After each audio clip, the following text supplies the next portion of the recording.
Hi, Hi, how are you? I'm doing pretty good. How you doing? That's good. Well, my actual first question is always like, how is your life today? That's my thing. I like that. My life today is much better than I would allow myself to give myself credit for. Okay, That makes sense. I like that answer. That's different. So is mine. My life today has been pretty busy, been running around a lot and everything. Got some things accomplished. And now I was just anticipating this conversation with you. And I do want to thank you very much for agreeing to give me a little bit of your time today so I can get to know who you are. I appreciate the offer. Yes. So whenever you seen my message, you responded with a like. So I reached out to you, but like, what did you have in mind of what this would be?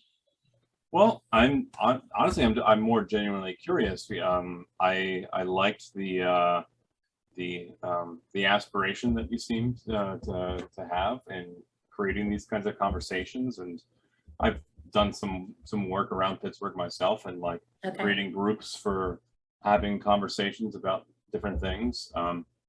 And I love hearing what people think and understanding, why people are the way they are and what they're doing and things like that. So it's a mutual aspiration. So I was very intrigued by the proposal. Okay. Are you originally from Pittsburgh? I'm not. No, I moved here in 2016. So Oh, 5 okay. years. Welcome to Pittsburgh. Where are you from? Thank you. I'm from Baltimore, Maryland. I moved here from New York, actually, from Catskill Mountains. Okay. All right. That's one of my favorite places to be, the DMV area. I try to get out there as often as I can and go to Busboy and Poets. Not a particular one. I kind of frequent all of them. That's cool. I haven't been out in the Delmarva area for a while, but yeah. Have you been to any of the Busboy and Poets? No, not familiar with it. Oh, okay. You haven't. Okay. So they do performances, they do poetry shows. There is a restaurant and they sell books in there. It's really good vibe. So if you get a chance, look it up. And if you're ever out in that area again, just check it out because I enjoy it. Cool. Yeah, yeah. So I went on your page because I just wanted to learn a little bit about you, just to, have a little information tucked under before I had spoken to you. And I find you quite interesting. The pictures you pose, what makes you pose like that? Like basically naked. What makes you do this? Basically. Yeah, so I started using Instagram to share my poetry maybe like 2 years ago. For the first while, I was using other artists' artwork to pair with what I was writing. It's kind of like a ekphrastic sort of practice. And then about a year ago in quarantine, I started getting into this practice of like, or this discipline really of like taking the photos myself and trying to create images that would pair well with the poetry. And I wanted to use myself and the medium of the selfie as the art for it.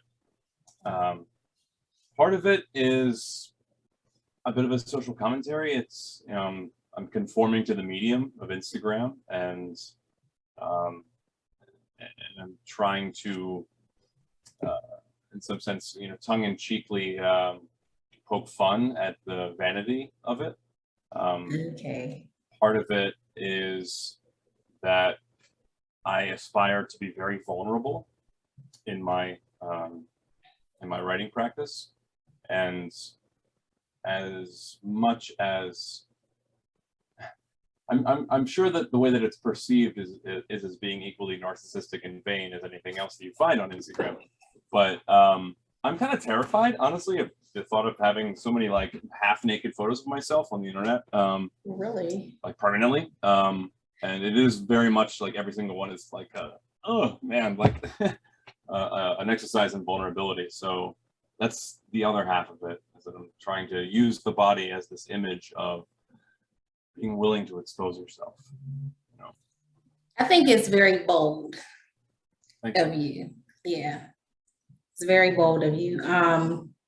Drawing that type of attention to yourself in that way, and then your reasons, I love it. Like yeah, I think you're pretty awesome. By the way, how would you like to be addressed? Alex, Alexander, what is it you go by? Alexander. Alexander's good. Okay.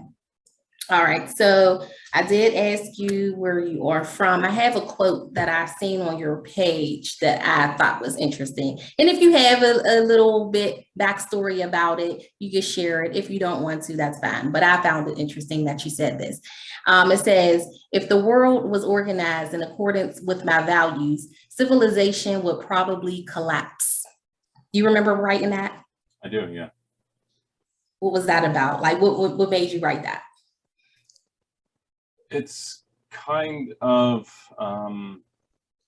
almost like an anti-manifesto in some sense, because I very much am an intellectual and an idealist, and I'm not immune to revolutionary ideas and impulses, but I've also studied a fair number of the history of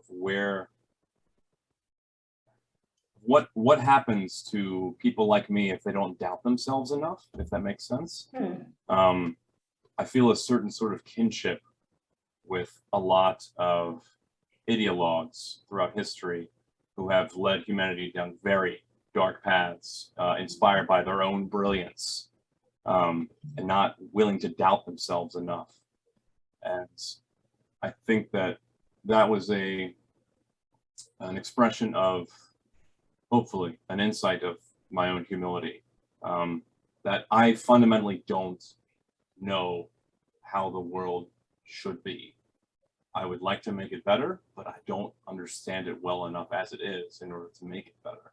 And I don't want to fall prey to my own hubris in believing that I do have that answer. Does that make sense? Absolutely. Absolutely. Yeah. Okay. Because it caught my eye. I mean, you have a lot of little quotes and things like that, but that one definitely caught my eye because I felt that, I actually did understand it. Before I get into asking you about your book, I see you have guitars behind you. You have photos of cats. So I'm assuming you play the guitar and that you love cats. Yes, those both are true. Yes. Do you play anywhere? Or are you in any type of a band or anything like that? No, just on my own, just more of a hobby, private passion than anything. I mean, I'll occasionally jam with some friends. I play the guitar and the ukulele and I sing, but never done it in a band setting or professionally. Okay. Oh, you sing as well? Okay, so you're just all over the place in the arts. You're just poet, writer, I have far too many passions and interests. Very difficult to organize them all. It's hard to just stick to one thing, but you have to be able to like multi-value yourself, in all of the different ways, all of the different fashions and all of the different people that's inside of you has to come out, in some way. Have you studied anthropology at all? Not any academic capacity, but privately. Yeah. I kind of got that vibe checking you out a little bit. I was like, I think he must have studied anthropology a little bit. So yeah, I got that. Now, the title of your book, I see when I read things, I haven't read your book, but when I read things, I like to learn from what I'm reading. I love to have words that I don't know or don't understand the complete meaning, or it may have been a word that I've heard before, but I haven't got a chance to dive into the actual meaning or studying of it. So I definitely had to look up the meaning of your book. Well, not the meaning, because it means something different to you probably. Auto, of course, I understood that part. But I was like, Automythopoesis. Am I saying that wrong? Mythopoesis. Mythopoesis. So you do pronounce the E. Hmm? I wasn't pronouncing the E. Okay. Say it one more time, please. Mythopoesis. Mythopoesis. And why that title and what does it mean to you? So mythopoesis is, anthropological academic term that kind of describes the organic process over time through which a culture generates its mythology. Like over many generations of sharing stories and collecting stories and aggregating them and leaving out the parts that people didn't want to pay attention to and really highlighting the most salient parts. Over many generations, there's this process by which a coherent mythology emerges from the bottom up within a culture. That's kind of what mythopoesis means. And then automythopoesis is that process, but applied to your own self. So this sort of spontaneous emergence in your own life of a guiding mythology in the absence of having that from your culture. So did you have the title of the book first? Did you say, okay, I want to have a collection of my work and I want to name it this? Or did you write first and then decide this is what I want to name the book? The latter, yeah. I wrote first and then kind of came to that later. Okay. So is it all poems? Is it short stories and poems? No, it's just a collection of my poetry. About, I think, 100 pages or so of my poetry. Okay. So when you are in that zone of writing, do you need peace and quiet? Or it doesn't bother you at all if it's a little noisy? How do you write? How do you get into that zone? I generally write alone. But I carry a book with me all the time, like in my back pocket, and I'm always writing on my phone. So like throughout the day, I'll have, a thought or a line or an insight, and I'll write that down. And then later on, when I get home and I'm able to be alone for a while and think about it, then like I'll try to meditate on that and allow it to fully form.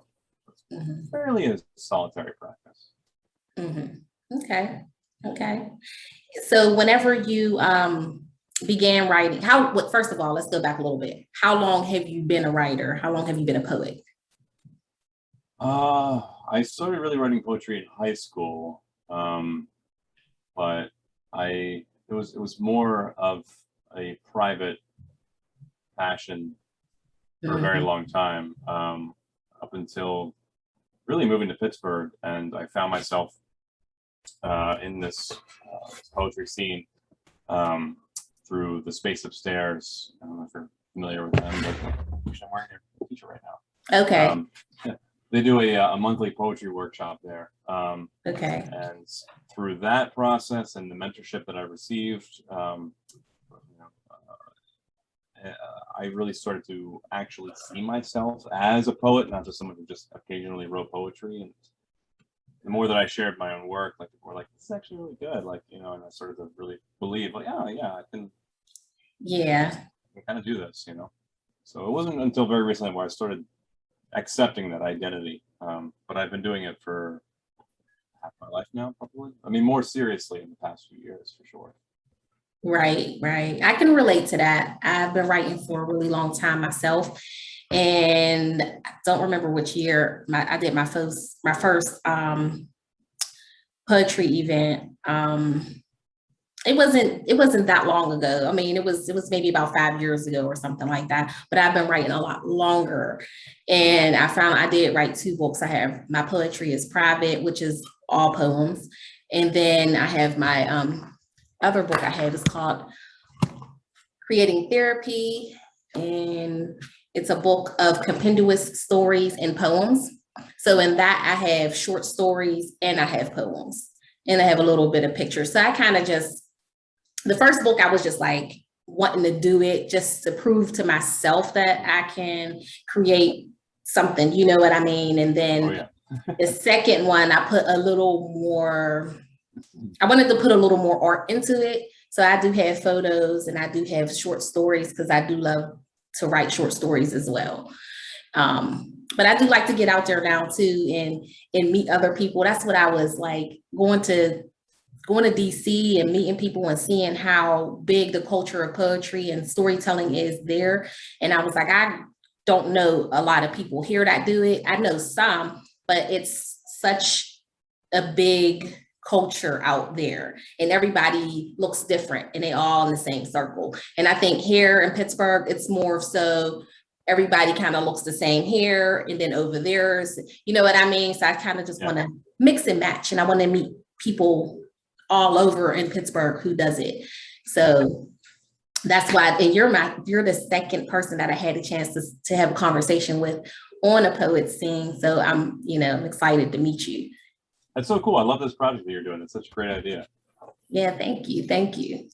So eventually we're going to come together, once I get enough people to have these conversations with, I'm going to just have an event because I've thrown a few events as well, poetry events. Some of them I mix with poetry and comedy. Absolutely, just a great time. Like you definitely would love. You got one. Next one, I'm inviting you. You have to come. Oh yes, please. Yes. And we'd love to have you at the next poetry workshop that we do at the space upstairs. We're starting it back up for the first time since COVID. It's going to be first Sunday of every month at 6 p.m. Oh, at 6. Okay. Yeah, I'll be able to make that. I work all weekend. I'll send you an That'll be my invite relief. I'm sorry, what you say? Oh, I'll send you an invite on Facebook. Yeah, please do. Or Messenger. That's another thing too. I'm not on social media as much as I probably should be for things like this. So when people send me messages on Facebook, I don't typically get them. So Messenger, email may be better. But yeah, I'll definitely come and check it out so I can network with a few more people. Cool. It's a very good scene there. We always get really great constructive feedback, and the conversations are really deep and intense and meaningful, and I've missed it very much. I bet. I know. I did too. I really missed it when everything got shut down because that's when I started to really start to feel comfortable coming out, getting on stage and like speaking my piece. And then COVID happens and it's like, really? Now I got to work the nerve up all over again, Right. I mean, at least for me, like it gave me the impetus to finally write a book. Like that's the saving grace of it for me. And this is your first book, correct? Right. Okay. Is it fair to ask you to share a piece? Sure, I'd love to. Okay. Find a good one.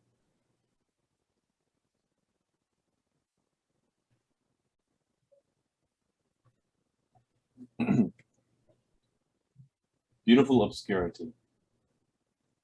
I know I could be brilliant. I know I could be bright. I know that I could dazzle were I held up to the light. I could be clear if polished. I could be sharp if cut. I could scratch this looking glass were I not cozy in my rut. For I fear the bloodied hands. I fear the fake display. And I fear the gilded clasp. I'd rather be set in my way. So in the dark, in the dirt, and in the rough I stay. Diamond in the Rough? What's the title of that piece? Beautiful Obscurity.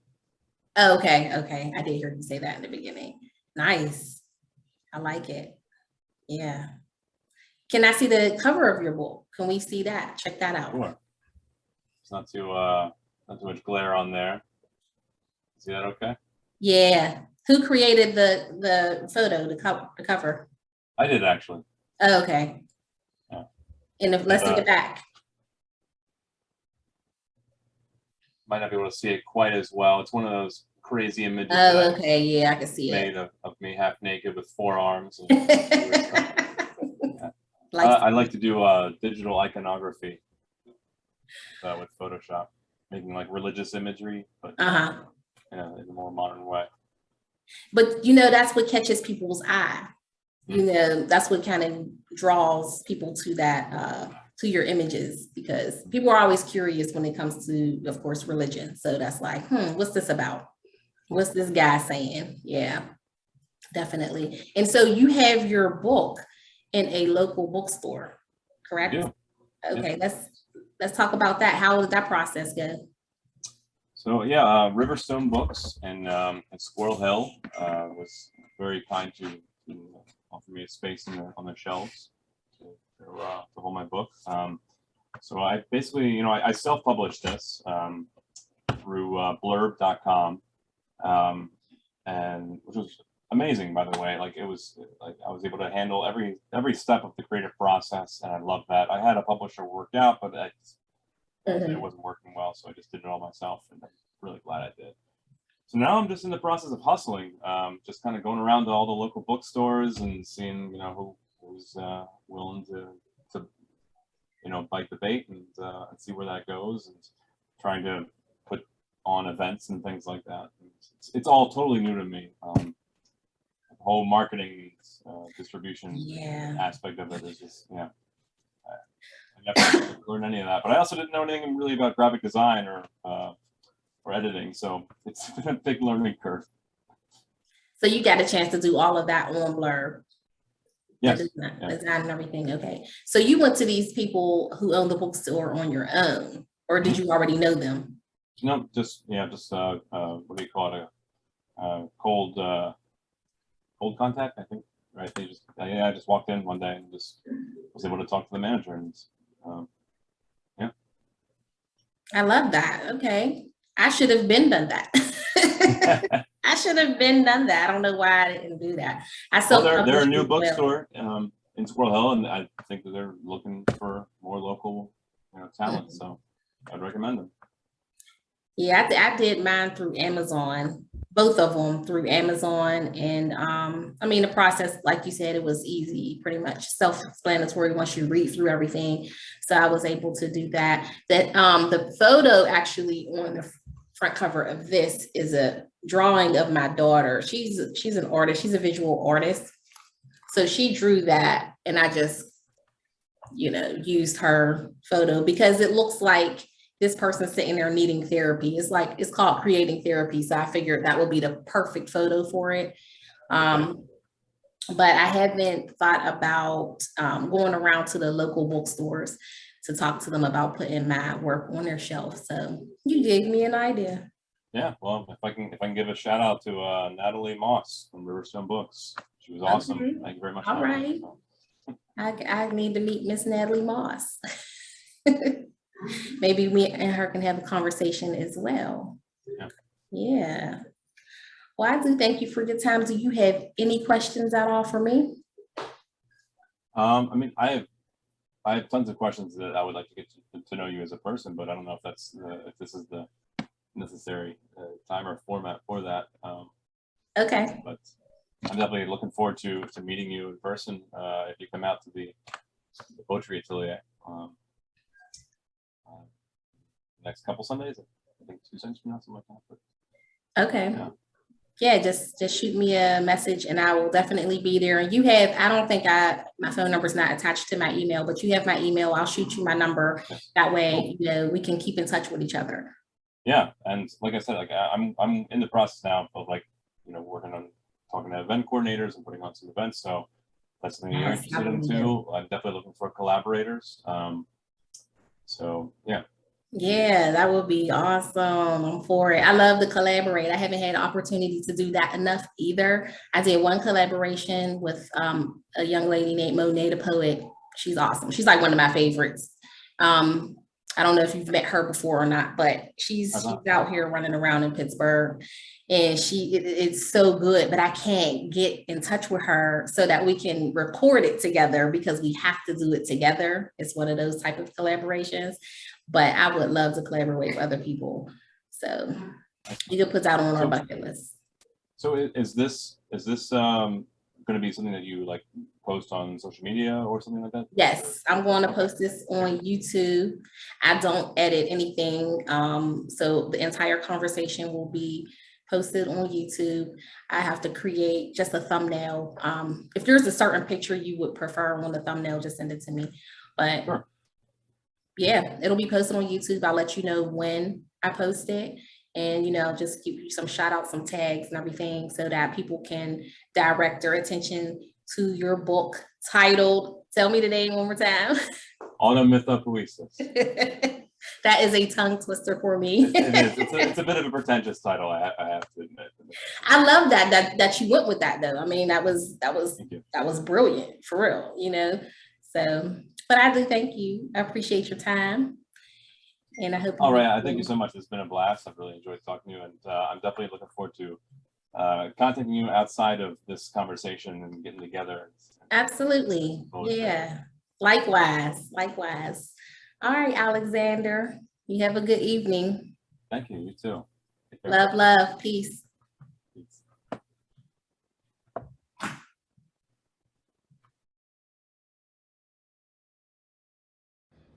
Hey, my people. Thank you for watching the conversation between myself and the self-published author, poet, and musician Alexander. To get a copy of his book, Automythopoesis, you can do so at the independent bookstore located in Squirrel Hill called Riverstone Bookstore. Everyone else, please like, please share, and subscribe so that you can be tuned into the next conversation. Until then, love, peace.